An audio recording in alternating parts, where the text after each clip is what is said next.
Piala Dunia merupakan suguhan terbesar bagi para penggemar sepak bola.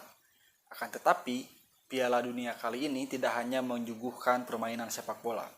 Ada suguhan di luar daripada itu yang menarik untuk kita bahas. Maka dari itu, mari kita berpendapat.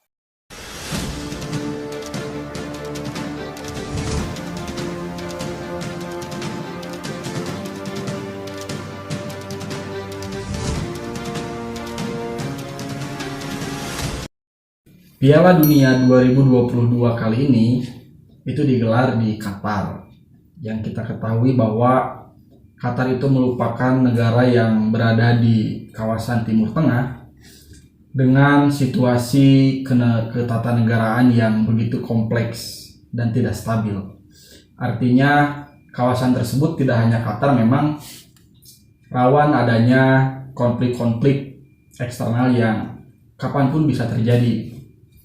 Dan kita ketahui juga bahwa Qatar ini merupakan negara termuda di antara negara-negara lain yang berada di kawasan Timur Tengah. Ditambah dengan situasi geografis yang cukup terpencil karena posisi Qatar ini berada di pesisir Teluk Persia yang langsung berbatasan dengan negara Bahrain, kemudian Saudi Arabia, dan juga Uni Emirat Arab.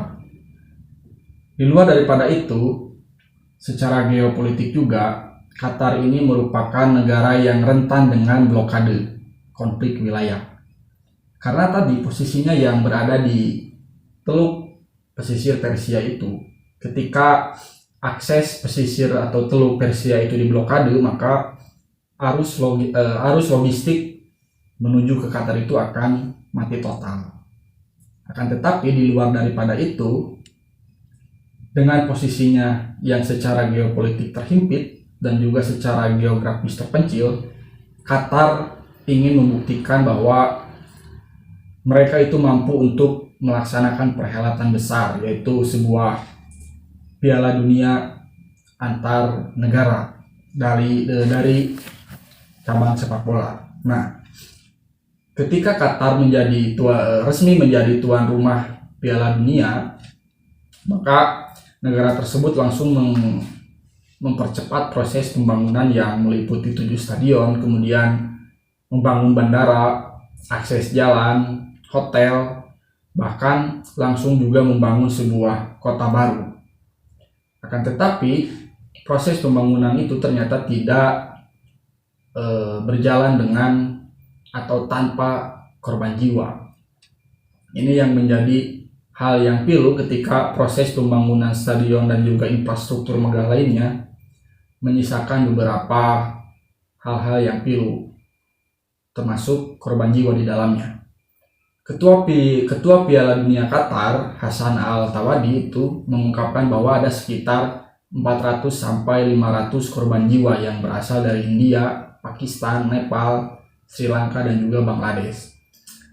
Akan tetapi ada data pembanding lain, yaitu dari The Guardian yang menduga ada sekitar 6.500 buruh yang menjadi korban dari pembangunan infrastruktur tersebut.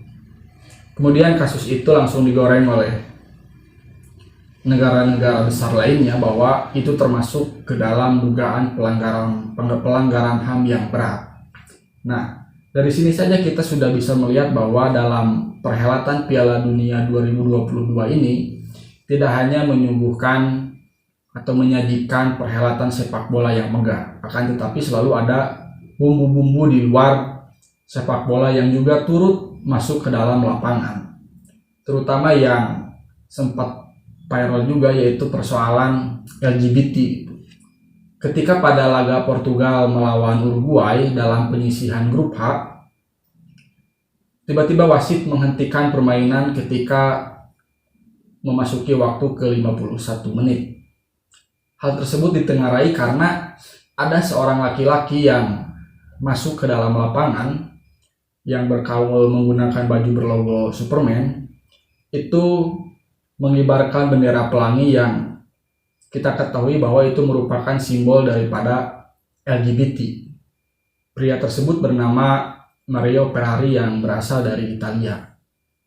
Hal tersebut merupakan sebuah bentuk protes karena pada saat itu ada sebuah benturan ketika salah satu dari tim tersebut bermain ingin menggunakan ban kapten dengan warna pelangi. Tentu hal tersebut kemudian ditentang oleh pihak penyelenggara di Qatar karena itu sudah termasuk ke dalam sebuah kampanye untuk menggelorakan LGBT di lapangan. Tak selesai dengan itu bahwa LGBT ini menjadi sebuah hal yang tentunya berbenturan dengan norma-norma sosial yang ada di Qatar. Karena kita ketahui bahwa Qatar itu merupakan negara dengan penduduk mayoritas muslim, sehingga norma-norma sosialnya itu terikat dengan norma agama. Nah, dalam agama Islam tentu LGBT ini sangat bertentangan keras dan bahkan ditentang oleh banyak pihak muslim gitu. Di luar daripada LGBT tentu ada juga kasus lain, yaitu gejolak Iran pun sampai diseret ke dalam lapangan tentang kasus kematian Mahsa Amini, perempuan yang berusia 22 tahun. Perempuan itu mati atau meninggal dunia saat ditahan oleh kepolisian Iran karena menggunakan hijab yang tidak sesuai dengan ketentuan aturan yang berlaku di negara Iran, sehingga hal tersebut itu langsung direspon oleh negara-negara dunia untuk meminta agar Iran itu dicoret dalam perhelatan dunia tersebut. Salah satu negara yang ngotot untuk mencoret Iran dalam perhelatan tersebut adalah Ukraina. Nah, dalam kasus itu pun berdampak kepada tim dari Iran itu sendiri. Ketika tim Iran itu bermain, tim Iran enggan untuk menyanyikan lagu kebangsaan, yang sikapnya itu langsung diprotes oleh rezim Khomeini. Padahal bentuk daripada tidak ingin menyanyikan lagu kebangsaan dari tim Iran itu merupakan sebuah bentuk protes timnas Iran kepada rezim Khomeini, karena dianggap bahwa kematian dari Mahsa Amini ini merupakan sebuah pelanggaran HAM yang harus diselesaikan. Respon pemerintah pun itu cukup keras kepada timnas Iran, sampai timnas Iran pun diawasi oleh militer Iran itu sendiri, dan bahkan konon katanya ada intimidasi dan ancaman dari pihak pemerintah kepada keluarga-keluarga pemain. Sungguh mengerikan ancamannya. Nah, ada juga isu rasisme yang cukup ramai di dalam stadion dalam perhelatan Piala Dunia itu, yaitu isu rasisme yang menghampiri Ozil gitu. Nah, isu rasisme ini mulai mencuat ketika para supporter Qatar itu mengangkat atau membawa poster ex timnas Jerman ini dengan pose sedang menutup mulutnya gitu. Nah, ternyata itu merupakan sebuah satir bagi untuk para ofisial dan juga timnas Jerman, karena telah melakukan sebuah tindakan yang rasis kepada Ozil. Dan kita ketahui bahwa Ozil ini merupakan turunan dari imigran muslim, dan juga Ozil ini pernah atau selalu mendukung pergerakan orang-orang muslim, terkhusus kasus Uighur pada waktu itu gitu. Dan Ozil juga punya cukup kedekatan emosional yang baik dengan Presiden Turki, yaitu Erdogan. Nah, dari ketiga kasus tersebut, mengapa orang-orang itu memilih untuk membawa kasus ini ke dalam lapangan perhelatan Piala Dunia gitu? Dan kita pikir bahwa Piala Dunia ini merupakan perhelatan atau ajang besar bagi turnamen sepak bola yang disaksikan oleh hampir seluruh penjuru di dunia. Maka dari itu tidak heran bahwa Piala Dunia ini tidak hanya menjadi panggung bagi sepak bola, tetapi juga menjadi panggung kampanye untuk menggelorakan nilai-nilai yang sebagian kelompok itu menganggapnya benar, seperti halnya LGBT gitu. Mungkin LGBT ini memang dianggap benar atau diperbolehkan oleh negara-negara Eropa seperti Jerman, Yang kita ketahui bahwa di Jerman ini juga ada beberapa orang dari Indonesia yang tinggal di sana yang menganggap bahwa LGBT ini sebagai nilai itu bisa dipraktekkan gitu. Dan mereka tinggal di Jerman karena LGBT ini diperbolehkan di sana. Akan tetapi orang-orang Eropa ini tidak menyadari bahwa Qatar ini bukanlah Eropa. Qatar ini memiliki nilai atau norma tersendiri yang tidak mungkin akan menerima nilai itu. Dan lantas Qatar pun sudah melakukan antisipasi terhadap ini. Itu bisa dibuktikan dengan banyaknya syiar-syiar Islam yang dilakukan oleh Qatar, seperti mural-mural hadis Nabi, kemudian ada ayat-ayat Al-Quran gitu. Itu menjadi sebuah kontra propaganda dari Qatar untuk meminimalisir nilai-nilai yang mungkin dianggap oleh Qatar itu akan bertentangan dengan norma yang berlaku di Qatar gitu. Kemudian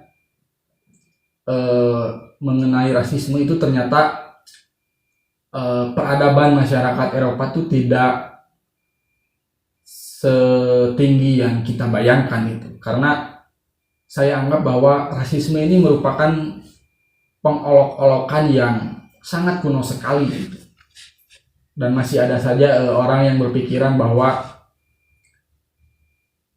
orang yang berbeda ras dengan dirinya itu lebih baik gitu.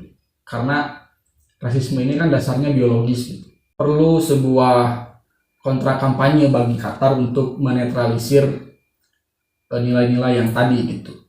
Nah, kembali lagi bahwa Piala Dunia ini menjadi panggung untuk kelompok-kelompok tertentu dalam mengkampanyekan apa yang dia anggap benar gitu. Seperti LGBT, kemudian kasus-kasus pelanggaran HAM yang konteksnya berada di negara Iran, kemudian soal rasisme atau soal perlawanan supporter Qatar terhadap rasisme gitu.